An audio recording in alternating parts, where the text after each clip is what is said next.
Welcome back to another edition of the Chords and Chords podcast. It is Sean Cavanaugh, your host, with Harrison Chau. Harrison, how's it going over in Idaho? Are you freezing right now? 5 degrees today. So cold. I miss Degrees. Florida, man. I just got back from North Carolina. I just got back from New York where it was snowing, and it definitely was not 5 degrees. But at least I got a nice little winter wonderland in Central Park. So I had a little bit of a taste of what you did, and I don't really want to go back to ever living in the winter. I don't know how you're surviving out there as a true Floridian. A nice I little know. taste was enough for a weekend, but the I miss daily it life more than was ever. brutal. I miss the sun, the warmth more than ever. Yeah, that's the worst part is the gray. It's always just suffocating you. But we are here to talk about the Super Bowl, the end of football as we know it. Maybe the end of football as we thought it was ever going to be. You know, maybe Patrick Mahomes isn't going to be the grim reaper on all our hopes and dreams. There's a little bit of hope for those fans out in Buffalo and Baltimore and everywhere else across the NFL. So first reaction, Harrison, let's just talk a little bit about the game. Obviously, it wasn't the most thrilling game. Patrick Mahomes got absolutely devoured. Eagles coming up with 6 sacks with no blitzes. Vic Fangio, I thought Josh Sweat probably should have been the MVP, even though Jalen is getting flowers that he much deserves. And I think there's a little bit of the other side of that too, where he's getting some pushback. But what was your first reaction to the game and the absolutely dominant defensive performance by the Eagles? I just couldn't believe it, to be honest. You know, I was at a small little watch party, and all of us, we were just confused. Like, you would think that the experience that the Chiefs have in the Super Bowl with Andy Reid, they would be able to make some kind of adjustments or try and get the ball out quick. But, man, that Philly defense was so incredible. I don't think I've seen a defense like that play as good as it has, especially with all like the new NFL rule changes. As much as the Eagles have in the Super Bowl, they really surprised me. I totally got my prediction wrong. I thought it was going to be a close game, but the Chiefs are going to pull it out as they have done all season.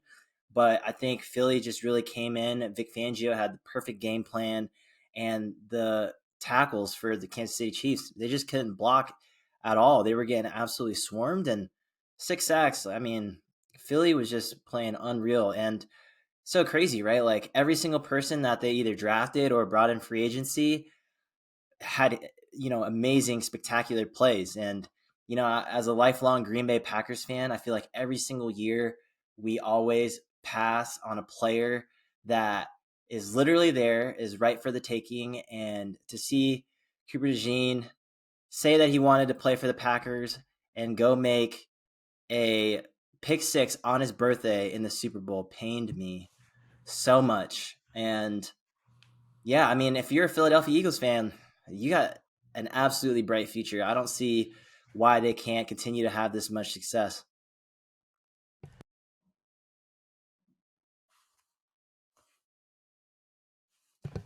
As a Packers fan, I just want to dive into a little bit more of your pain there. How did it feel knowing that this could have been a guy that wanted you so badly? Then also, too, does it give you a little bit of hope that at least, everyone's talking about the AFC, the NFC's on a decline. The Lions obviously had a hell of a season this year, but didn't end the way they wanted to. The Packers and Vikings were right there. It was probably the strongest division all season. But does this give you a little bit of hope out of the NFC that you can beat whoever comes out of the mighty AFC? No, not at all. Because I think So ultimately it's just what it all just takes, pain. It's the gene pain, and then it's even more pain that you're it never going to get is. to this point. I think Cooper DeJean, I mean, he was a beast when he was at Iowa. I knew coming out that we really needed a cornerback. And it kind of gave me TJ Watt flashbacks as to when TJ was at Wisconsin. And he was literally there for us to pick. And instead of us picking him, we traded back and drafted Kevin King. I still have PTSD from that. And you know what? I mean, I will say our first 2 picks this year, I'm really happy with Coop. I thought that was a good pickup in the second round. I mean, we got what we needed to. I think we'll have good players, but when you have an absolutely game breaker, and that's what Philly really did this time around. Like I think compared to the 2 years ago, they didn't have a game breaker in Jalen Carter. They didn't have a game breaker in Saquon Barkley. And even though Saquon, was kind of held to the rushing yards he had, he still was able to do damage on the receiving end. But it really just came down to like all the incredible defensive effort that Philly was able to do. They just absolutely pinned KC back, in their own half pretty much the entire game until the game was over. And so KC was able to get some yardage moving and stuff like that, but man, for me, like it was kind of a snooze fest. But I was also in shock, Sean, like just seeing Patrick Mahomes run.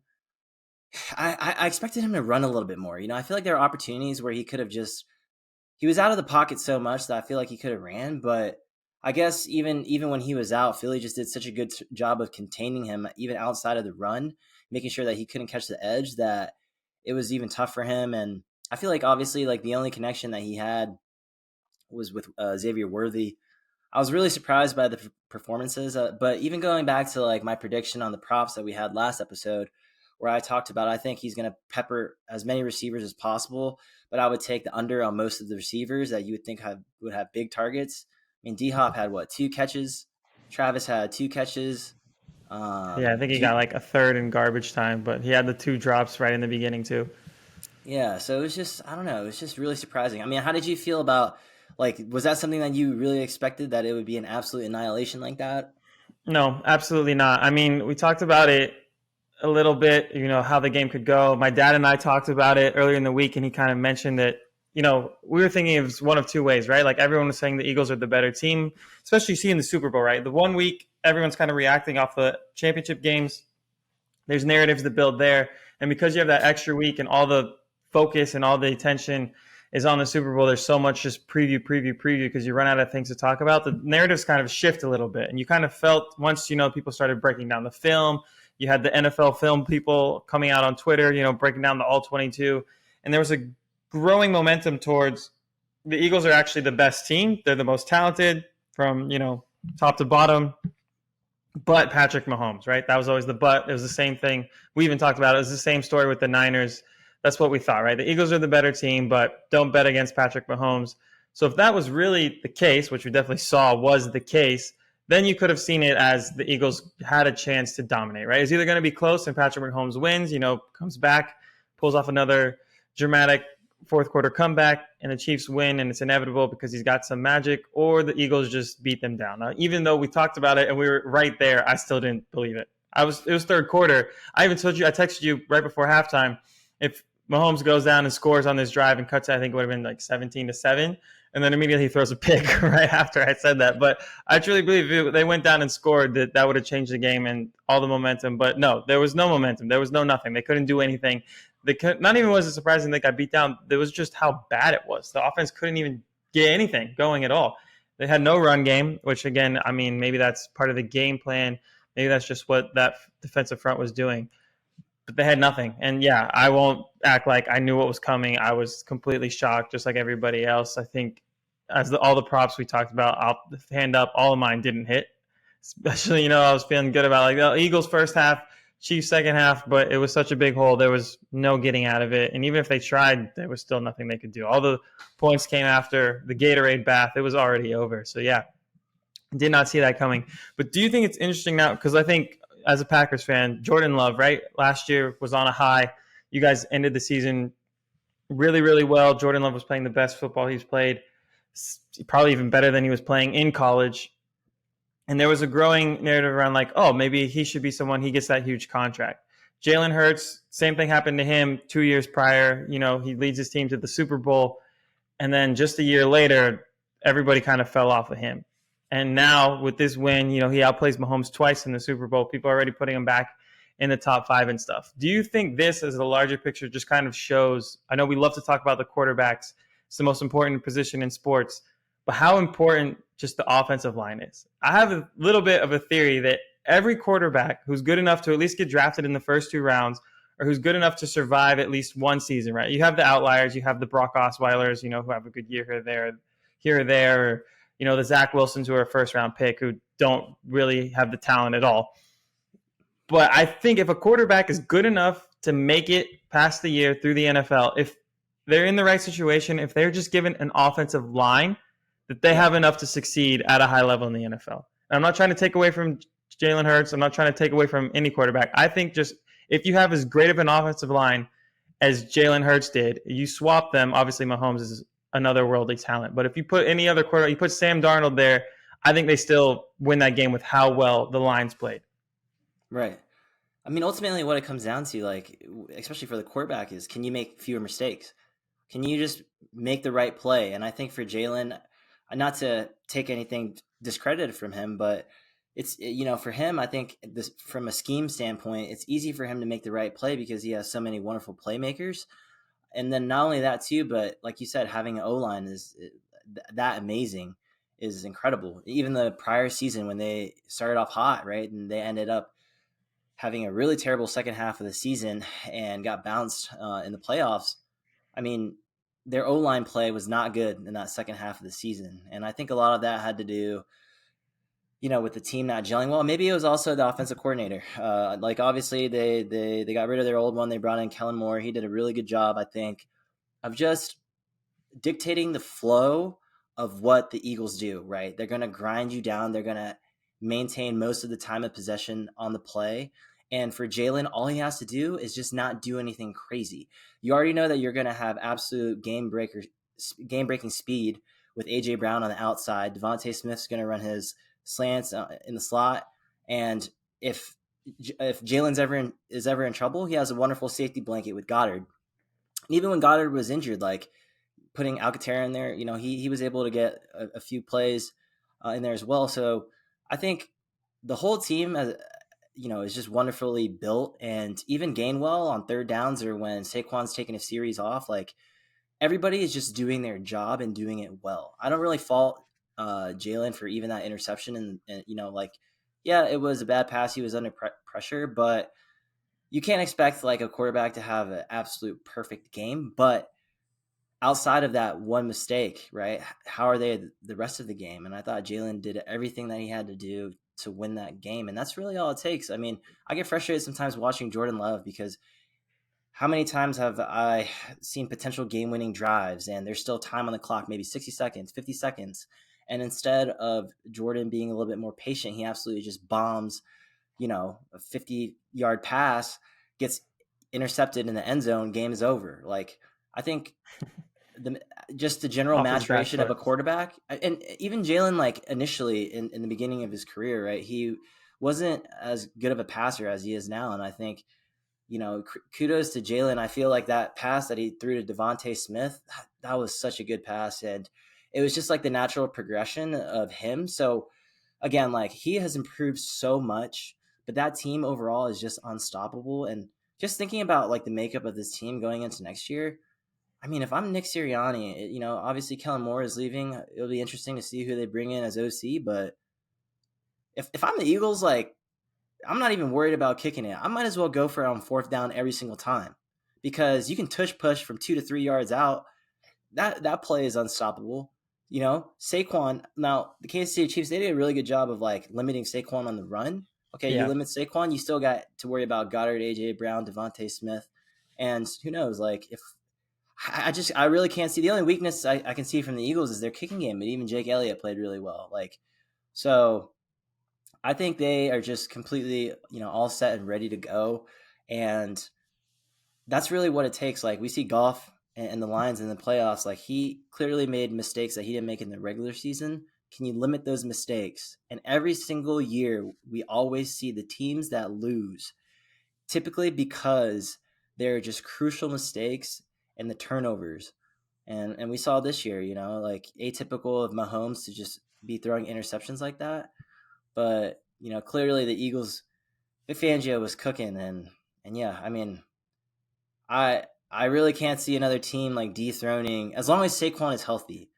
Prior seasons we didn't know if Saquon could play a full season of being okay. He played every single game this season and absolutely dominated, right? Can we make sure and see that they can maintain their health? If they can do that, I think they're going to continue to clear the NFC. And it's just like now they have this confidence. They know that they're champions. They know that they're built for this success. And with Howie Roseman drafting the way that he does, I mean, the sky's the limit. And I really, it's crazy that I wasn't able to like see it until during this game when they were just proving me wrong in my predictions. And then I realized like, wow, like, how could I be so blinded by the Chiefs' success that I didn't even realize like they're literally stacked 11 players on offense and defense at every position.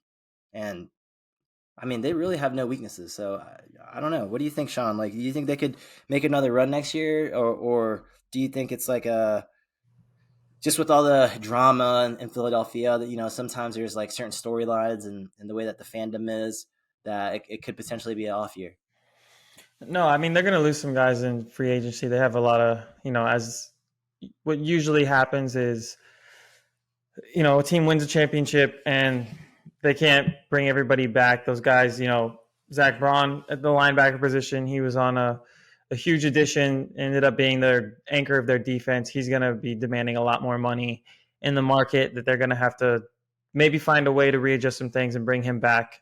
Obviously, they're well set on DeJean and Quinyon Mitchell on the corners on rookie deals right now.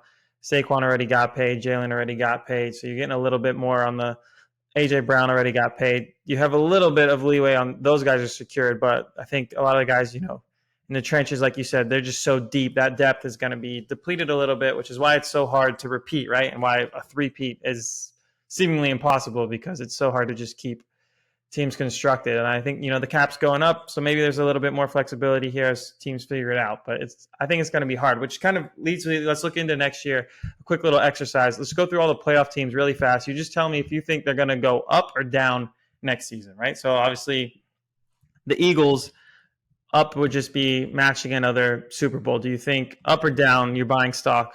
It sounds like you're buying stock based off what you just said of their potential future and what you're scared of as a fellow NFC fan. I'm buying stock. The only thing that can stop them is health. For sure. And then on the other side, the Chiefs, you think they'll bounce back to be even better with or without Travis Kelce? I mean, they're going to get Rashee Rice back. Chris Jones looked depleted. He was dealing with an injury that maybe he suffered on that infamous tush-push play, but there's a little bit there. And obviously their health is going to be a huge factor as well, just like every other team. So let's move that aside. Assume they're all healthy. Buying stock on the Chiefs? Only if Isaiah Pacheco comes back as dominant as he did on the ground, where he is just literally running people over, and they need to seriously take a look at that, offensive line, especially that position at left tackle. I think, they need a little bit more work there because, let's be honest, if the Chiefs play the Eagles, like I think maybe 9 out of 10 times, they'll probably lose given the fact that the Eagles D line was just so dominant. Like, how can the Chiefs players on the offensive line match up on the defensive line? They're gonna have to eat a lot more or something. Like, every team in the league is gonna have to eat a lot more to match the monstrosities. Are they gonna have to start recruiting off the rugby league or something? Like, I don't know, man. Which the Eagles did, right? You got Jordan Mailata out there, who was a former rugby player. He's just dominating dudes when he was on the pitch. So. Yeah, maybe that's not a bad strategy. Also, too, it's hard to match a guy like Lane Johnson. All right, so we go back in the next round. Washington on one side, you buying stock on them, and then Buffalo on the other. I'm going to say Commanders do well. They're a playoff team, but I think they'll take a step back. I don't know if they can progress, which is obviously getting to the Super Bowl. They still can match what they did. And then on the Bills, I'll buy stock. I think they can get one more round if I have to go either way right now. I would agree. I would agree with that. I think the Commanders will be trending downwards, and that's not a knock on, Cliff and the way, Cliff drew up the schemes this year, or Jaden potentially next year not playing as well. I just think you look at CJ Stroud, right? He had all the weapons this year. He got Stephon Diggs, and Stephon only played a couple games this season before getting injured, but he had way more weapons. And I think the Commanders, and Tank Dell too, But the thing is like, I know the Commanders, they're gonna try and equip Jaden with as much weapons as possible. But now teams have a full year of coverage on how Jaden plays, and I think, true. I mean, they made it to the NFC Championship for his rookie year. Like, that's incredible. And when was the last time that happened? Mark Sanchez or something? So, I mean, it's gonna be difficult to replicate going to the NFC Championship again, and it would be tough for me to say that they're going to maintain that, given that, teams will have an entire year to see how Jaden plays and potentially scheme up against that. And I think it's really difficult. I think the NFL is the only sport where it's, when you're playing against a rookie and he's absolutely amazing, it's even harder to think of ways to beat that person because you just don't have all the intel on this person. I mean, your log of that player is so limited. I think just naturally, we have so many amazing rookies that come into the league. They take and then in their second year, they just don't play as well, or sometimes you think that they're going to take that next leap. I don't think there's been a quarterback that's done that since like Andrew Luck. I want to say, which if we look at all the amazing rookie quarterbacks that came through, right? I mean, Joe Burrow. I'll say Joe Burrow had an amazing second year as well, making it to the Super Bowl. Yeah. But when you get this high, it's only natural to at least take. Even if he matches it, it's still really hard to go. You're a Commanders fan right now. What do you got to complain about? I mean, exactly. You're going to be enjoying playoff football for the next decade, and congratulations, y'all deserve it. So let's move back. Let's go rapid fire the rest of the playoff teams. The Lions, I'm going to go buy stock. I think that's at least an NFC Championship team next season. They get back to it, just like we've talked about it. Offensive line, I think, obviously is something that's not as sexy as that's talked about, but it is the most important thing in the NFL. I think, everybody says get the rush with 4 on the defensive line. I think an offensive line is even more important because, like we said, the quarterback position is so important that these guys are so talented, at least the top half of the league. If you give them enough time, they're going to be able to do well. So I think Goff, that O-line's, Hutchinson's back healthy. If they stay healthy, the Lions are going to move up. But Sean, what do you think? Like, do you think losing Ben Johnson will really affect their offense, or do you think... I don't know. I feel like Dan Campbell was kind of the leader, and at least started from the ground up. That's where a lot of it came from. And I don't think Jared Goff has maybe forgot which way the sun rises that one time, but I don't think he's dumb enough to forget the plays. God forbid they lose 2 games against the Bears because Ben Johnson knows all their secrets. The rest of the league still has a lot of trouble stopping that offense, and I think if they just keep doing what they were doing, it'll be all right. I like that. You just don't need an OC to come in and screw things up. But I think as a Packers fan, you're going to hope that the Lions just go backwards. I mean, that's all I can hope for, but they're so well coached, man. I mean, Gibbs, absolute monster. Amon-Ra St. Brown. I hate that he hates us, but I understand why. And he always balls out against us. I mean, he's a complete wide receiver. Blocks well, amazing route runner, great hands, always destroys the Packers. And I think the Lions will continue to be where they're at. All right, let's rip through the rest of the NFC before jumping over to the other AFC teams. I'm going to go the Rams. I'm just going to be biased, and all bias aside, I think it just depends on Stafford.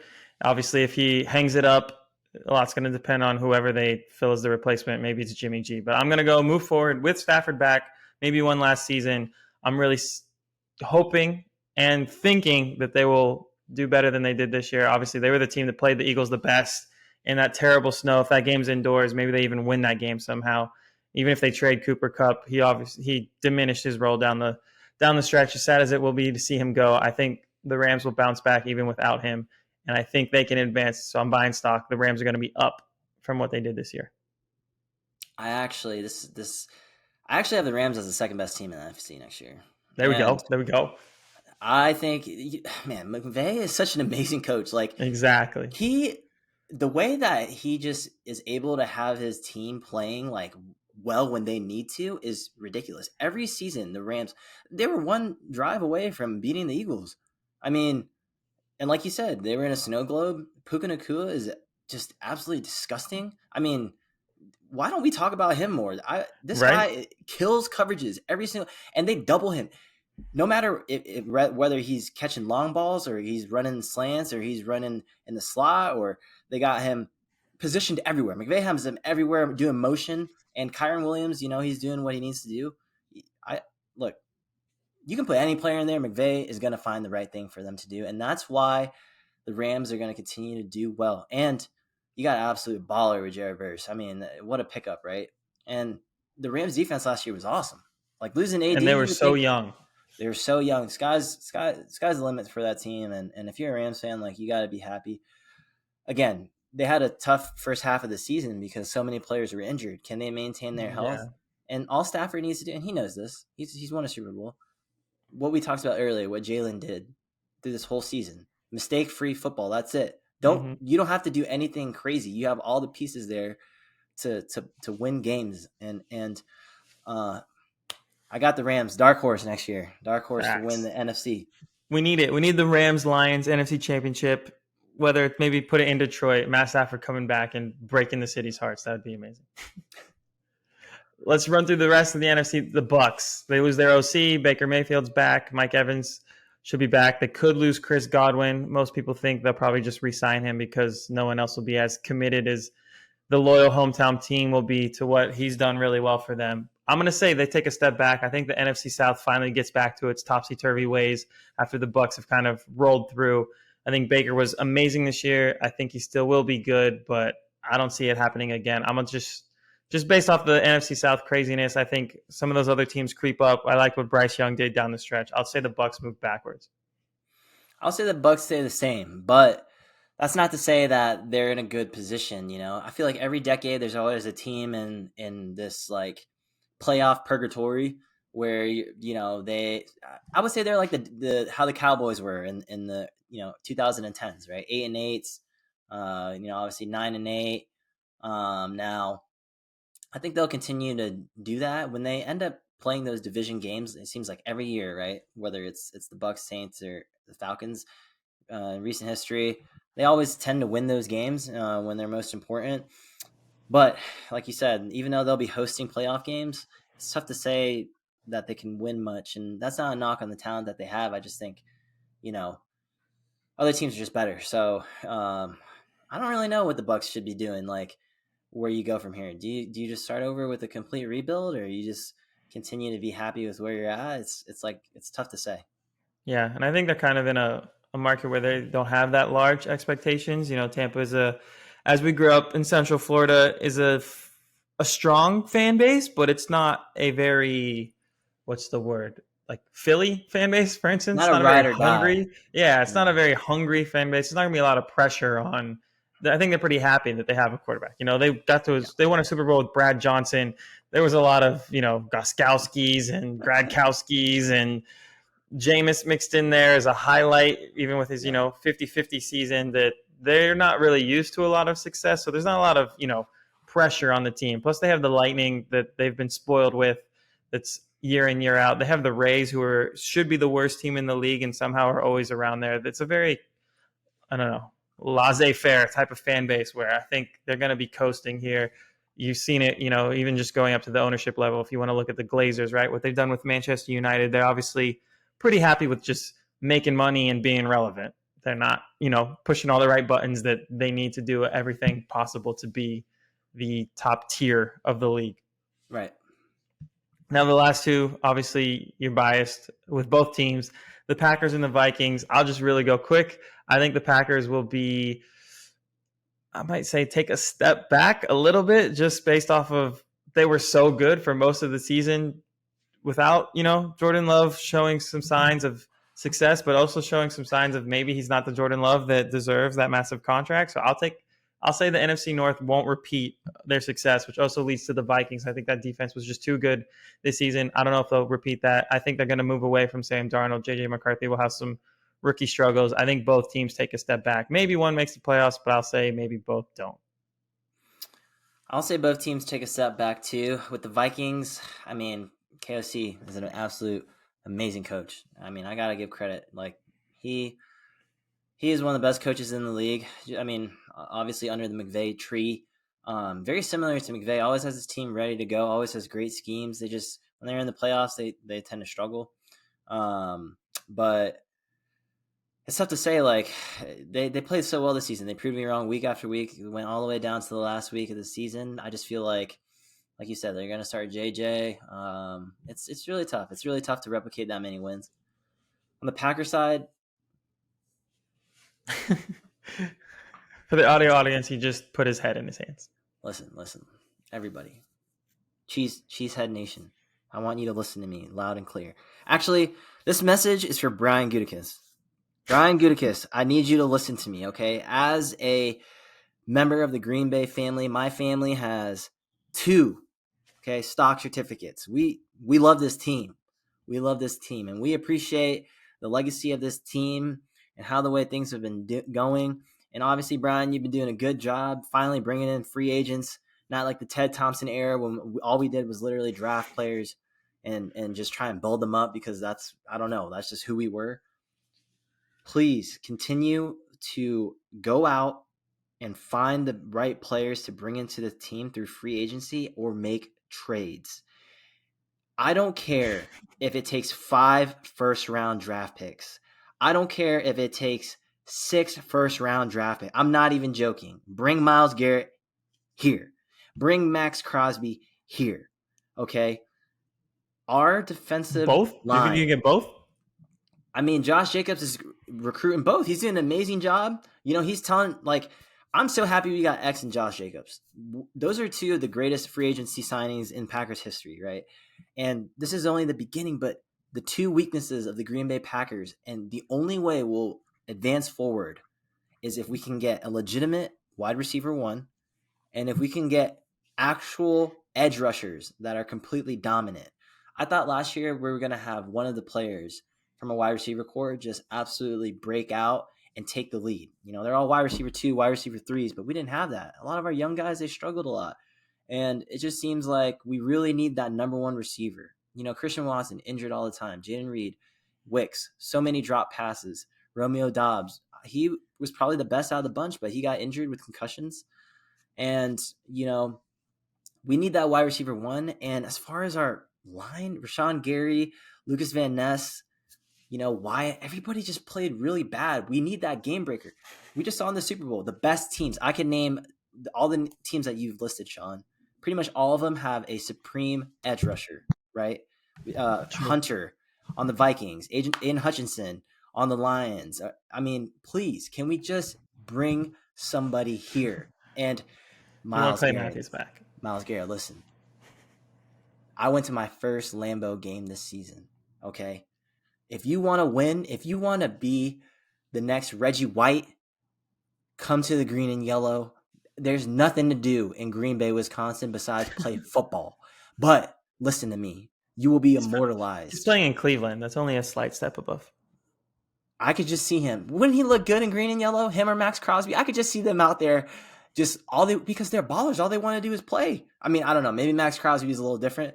But I just know that that's the step that we need to take. And like you said, Sean, you and I both say they're going to go down if they don't make any changes. If we are going to do the same thing every first round draft, trade back the pick, trade back again, what are we doing?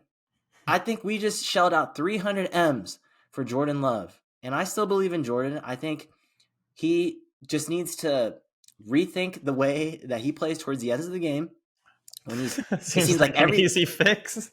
I mean, I don't know. But just change your whole mental approach.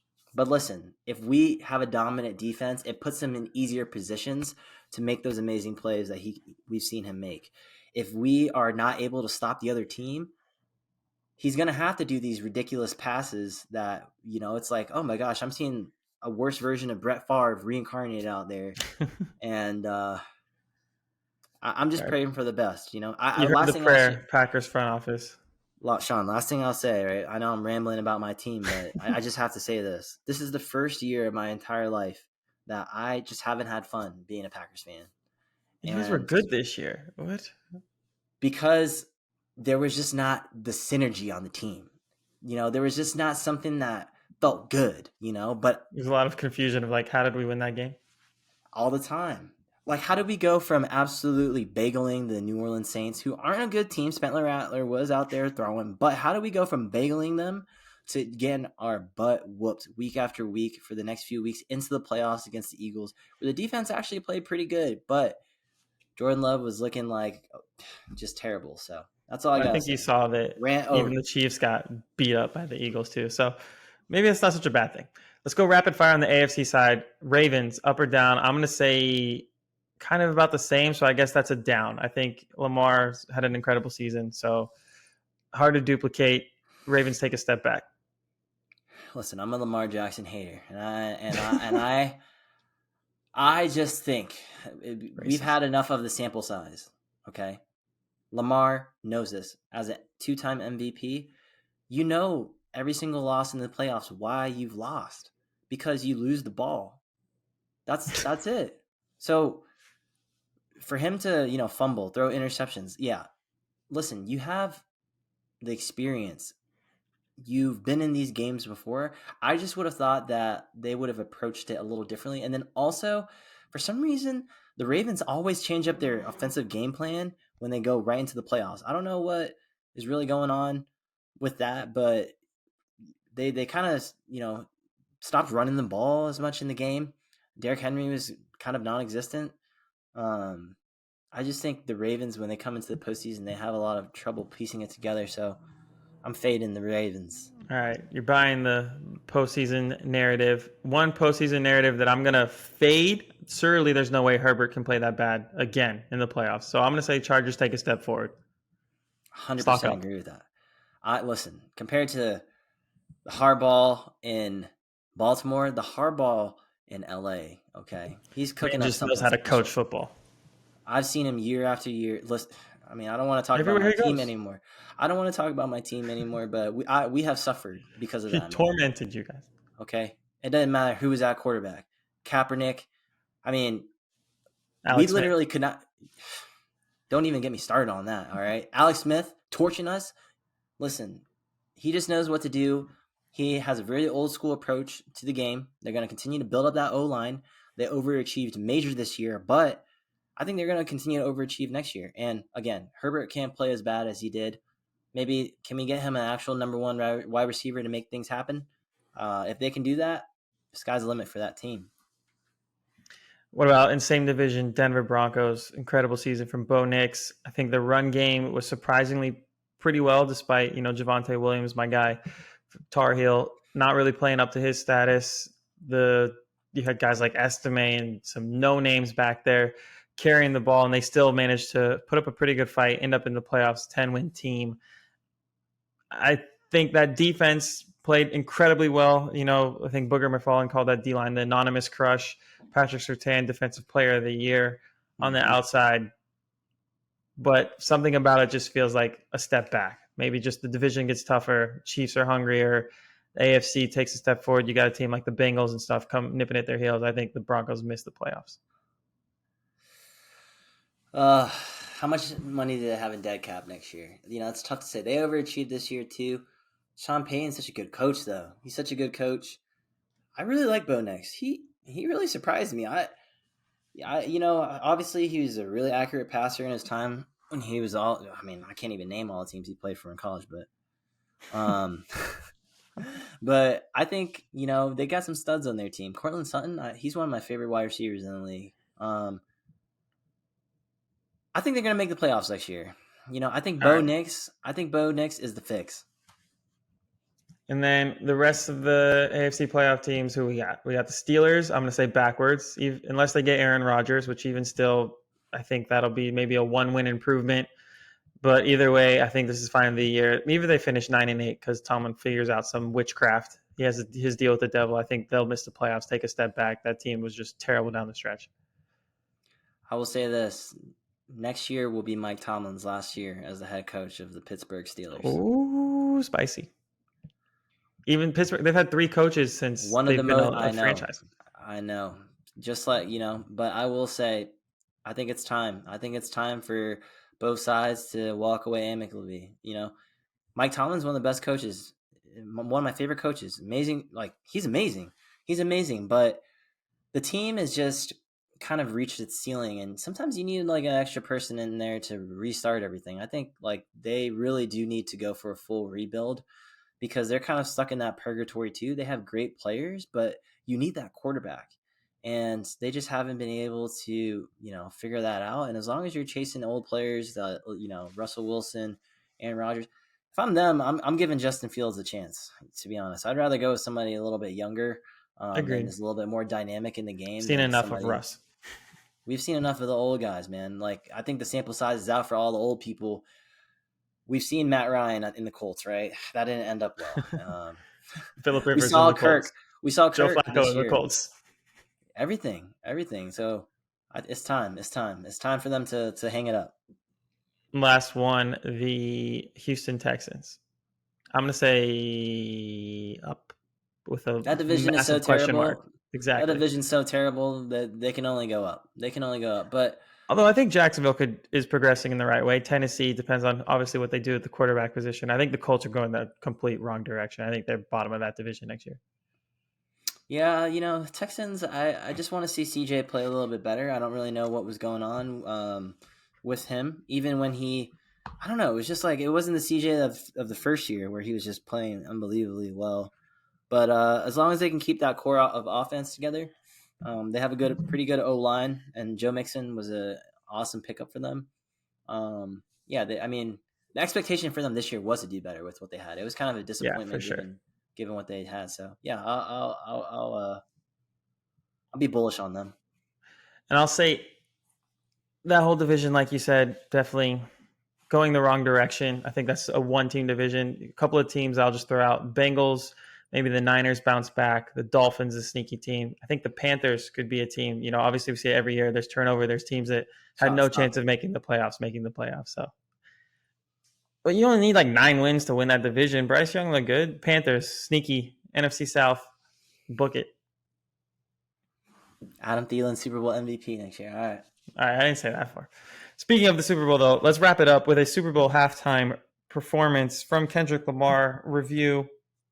I heard it on a podcast that some guy say that it wasn't for him, and he was an older white gentleman. He said he didn't get it, and that's fine. He didn't get it. Obviously, there were other white people who were a lot more pissed off, which I'll let you talk about because you came out right out of the box. I got text from you right Monday morning of like, white people pissing me off right now based off their reaction of what Kendrick Lamar did on the halftime show. So I do know a person, my dad, over the age of 60, white, Irish blood heritage. He texted me right away, unprovoked, to me and my much younger siblings, that he thought it was awesome.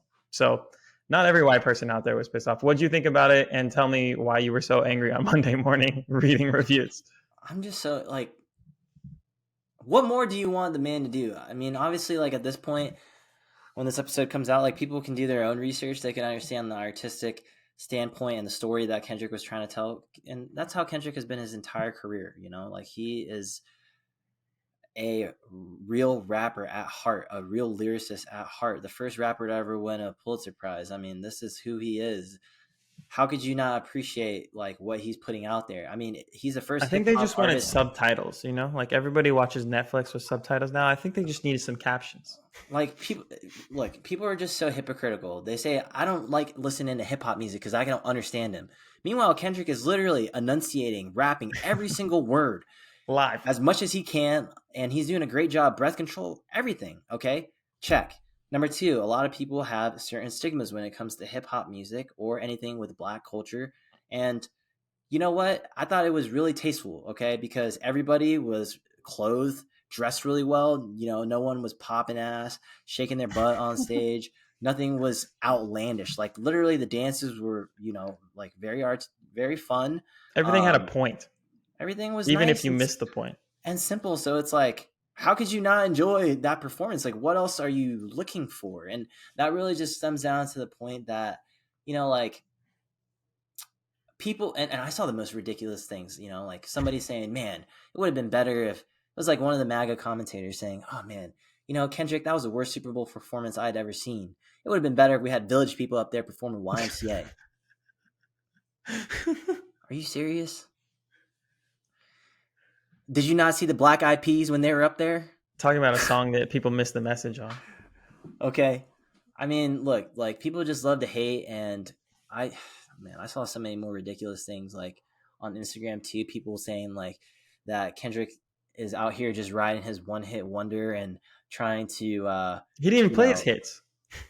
He didn't even play his hits, which I thought was even more awesome, because the whole point of a lot of artists when it comes to their Super Bowl performances, they just make a lot of their, impact on nostalgia. But that was, K-Dot was like, you know what? I don't want to do that. I just want to go with what I think is going to be the best right now, and I'm going to do it, and I'm going to perform it well. I mean, he opened the entire show, with an unreleased song. The only snippet that when he was initially revealing GNX, it was just like a snippet from his video, and that's the first song that he opened with. So clearly it's like he's not playing in on anything. He's going to do things his own way, and you have to respect the artistry of that.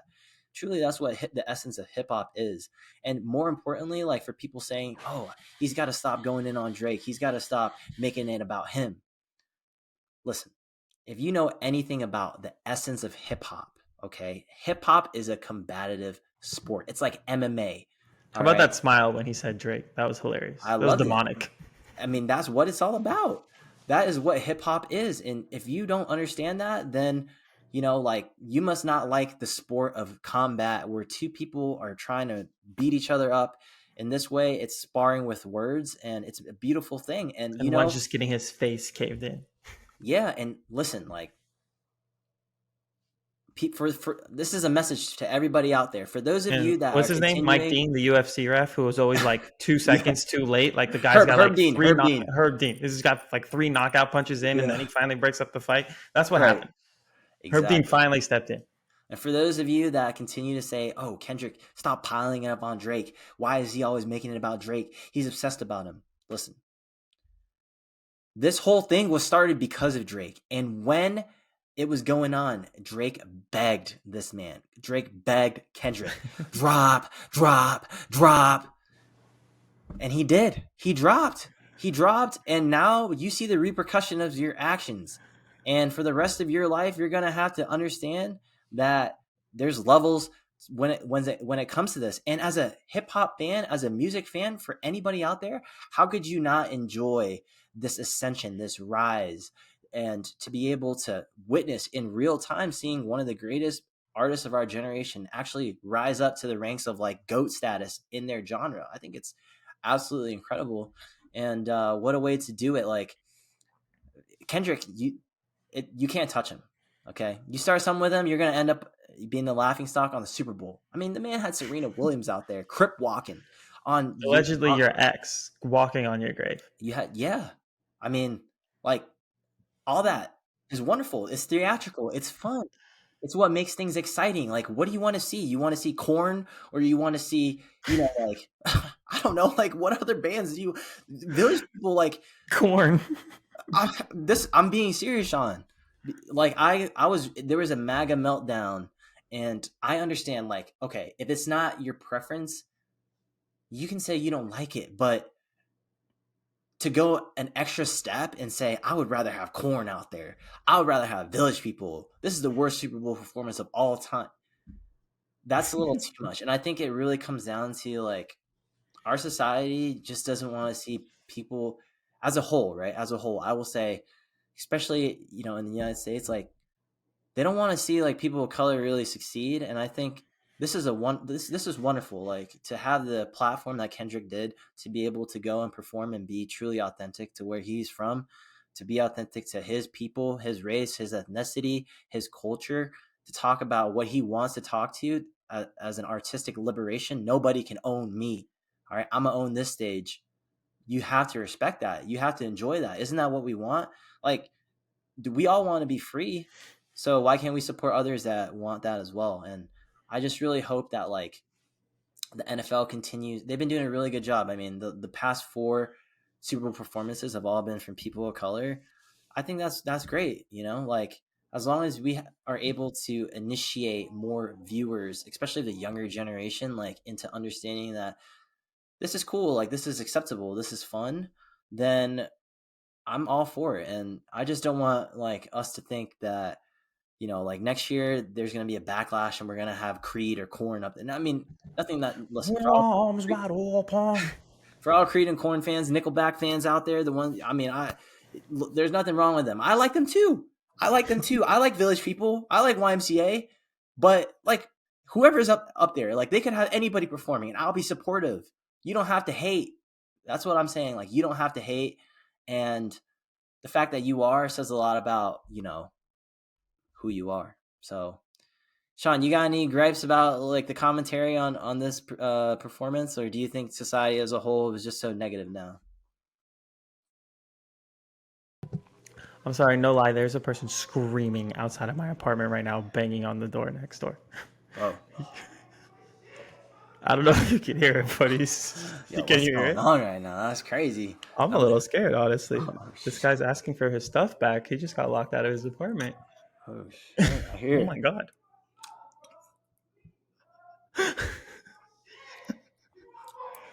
Okay. This is intense. This just took a turn. This is today on Real Housewives of Miami. Man, that might be Drake out there. What was your question? My question is, did any of the commentary? Hold on. My question was, did any of the commentary after that performance kind of strike a nerve with you in terms of, how negative some people were?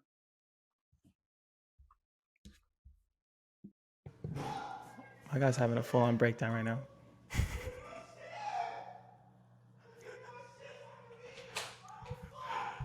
This is crazy.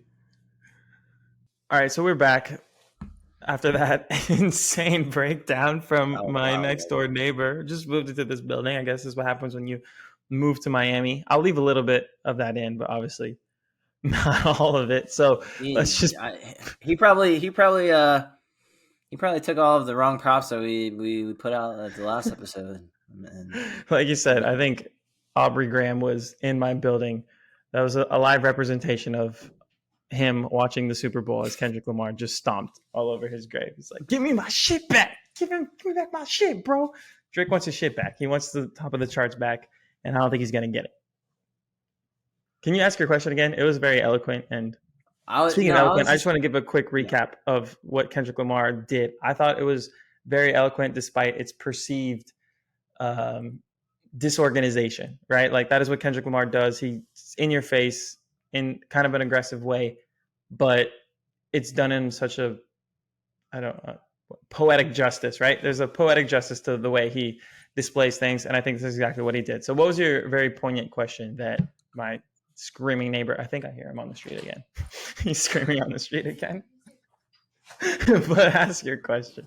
No, it's just what I wanted to ask was like, did any of the discourse around the performance the following day kind of strike a nerve with you in terms of like how some people were, dismissing the performance, or just also, I guess, trying to like incite a reaction from a specific community of members and music listeners? Like, how did you feel? Honestly, your reaction and like what you sent me was kind of like the first I read of it, and then that obviously made me angry in a way of just like, it's so annoying. Like, why do people make something that's not really there and make it about something bigger when he was trying to make it about something bigger, but they completely take it into a completely wrong direction. The one thing for me that stood out, I think, was a little bit surprised. Like, obviously you had that very strong reaction on one side, but for me it was a little bit surprising to see kind of just like the, oh, it was okay reaction on the other side of it too. Like, a lot of people kind of, maybe they didn't understand it, maybe they weren't, big Kendrick fans, or even too like me, maybe his newest album you haven't really fully consumed in a way yet. So when he opens up with all the new songs, you kind of lose touch a little bit before he brings you back. And obviously with the hit of 2024, wrapping it up in a way that, will he, won't he, the way he teased out was done very, very well. I think it wasn't something that people talked about as much as maybe as I expected. And also you had that one corner, right, that they love to do. They love to just shout about this one thing that makes like who's talking about this? Like, why are you making that a political thing? Like, no one's even, it's a straw man argument, right? They love the straw man argument. They did it with Taylor Swift too. They love to just take down what's popular. You even saw it with their commercial for Fox News, right? Like, and they showed Rupert Murdoch on the broadcast. This is all done very intentionally, and they do it in a way that obviously has worked very well. So you can't, they're very smart with how they do it as well. So yeah, obviously it's something that, me as a person has a hard time consuming in a lot of ways. It gets your blood boiling, but it just seems like so pointless in a way, or something that like just isn't what the point of what it was, And also too, maybe it was a little bit of the point, like Kendrick did that to piss people off, and Right. he got what he wanted. So what really, really hurt me the most was, I feel like certain people only commentate, or you only see them make like specific posts, or want to reach out and talk about a topic when it's like, for example, during the election, or like they might bring out their opinion, and then you say, and then you realize, oh, like, okay, like they want to be a little bit more conversational about specific things that they believe in. And even in this case too, like, people that I've never seen even get a glimpse of what ever talk about hip hop, ever talk about K Dot, ever talk about like any of these things at all. And now they want to provide their 2 cents. But it's Yep. like Now they're experts. now they're experts, and it's like I don't think you're educated enough to provide an opinion like that. Or if you do have that opinion,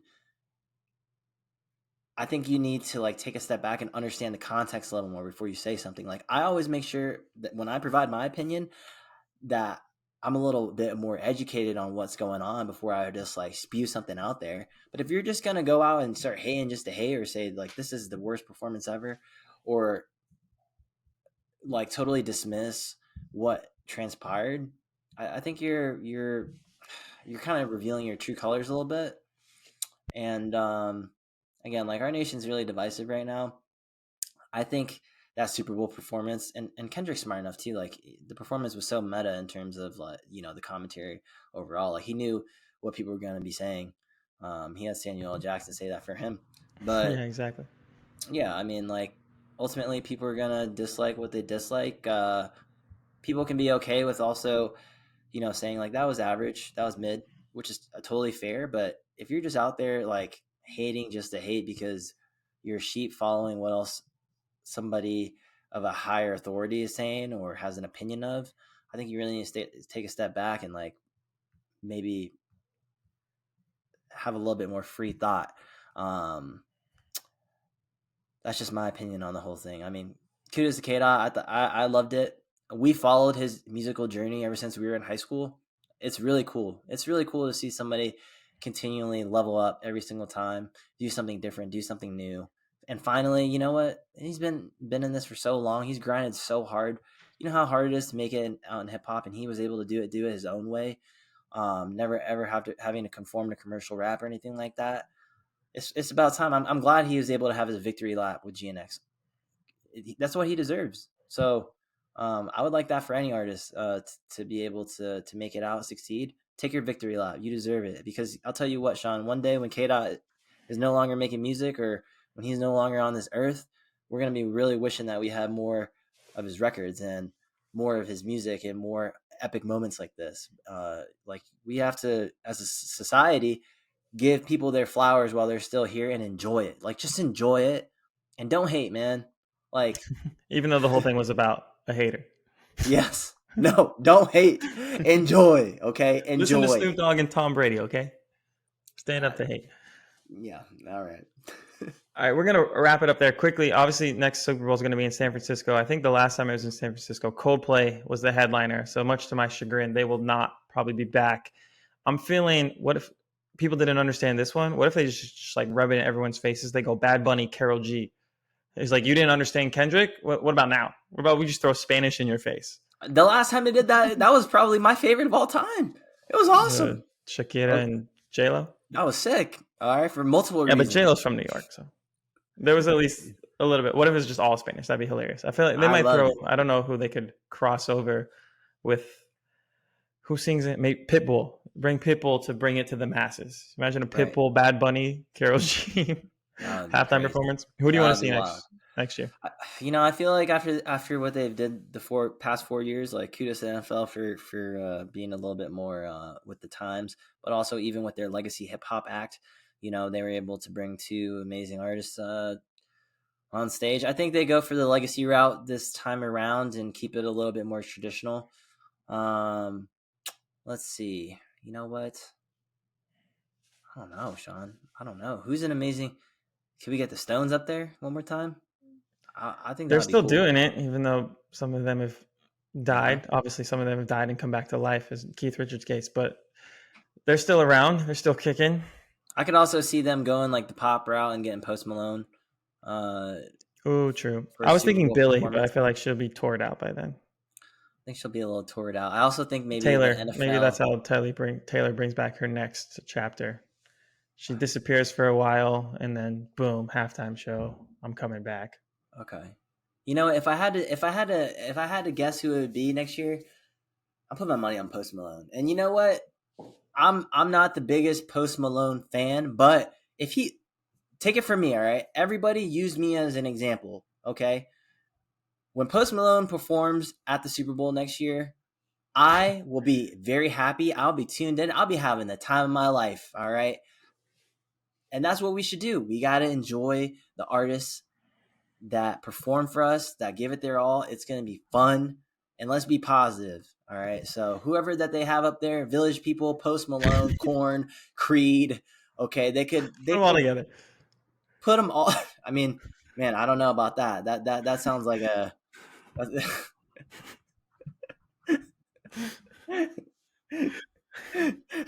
Let's not put them all together. Let's not do that. All right, that might divide the nation even further.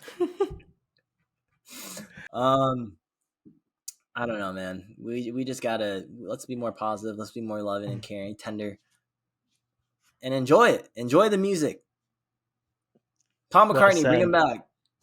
Well said. He played a tiny bar in New York like 2 days after I left New York. Can you believe that? Can you believe that shit? I hate that for you. Can you imagine being in that? 500 people? I can't. I honestly can't. Anyways, that'll wrap it up. Thank you so much for listening to episode 2. Harrison, thank you for joining me. Thank you to our third co-host of the evening, the guy crashing out in my hallway. Couldn't have done it without you. We'll see you next time on the Chords and Chords podcast. Peace.